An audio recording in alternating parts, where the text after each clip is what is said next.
Yung sa sinasabi mo lang na parang, gusto ko lang i-ano yung sa thought na yun kasi too much of the truth is bad. Parang meron kasi siyang thin line between pagpapakatotoo and papuntang sobra na. Oo. Hindi, yung Dapat, lahat naman ng sobra ay hindi maganda. exactly. Opo. 'Di ba?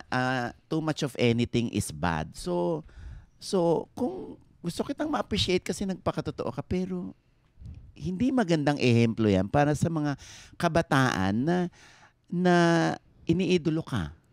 At ang dami yung fans, di ba? Gusto mo ba gawin nila yan, lalawayan nila yung nanay nila, yung kapatid nila, 'di ba?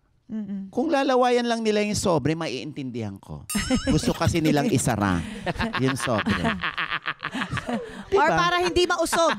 O kaya sa usog. Para hindi ka mausog. Tama. Baka naman nausog si inaano niya lang.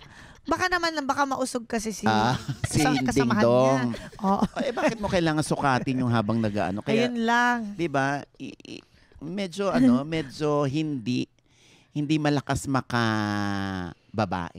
Kaya yung mga batang nag-a-apply sa akin, lagi kong bilin, hindi naman to a point na dapat super chummy ka sa lahat. Yes po. Dapat lang marunong kang makisama, makihalubilo, tsumika,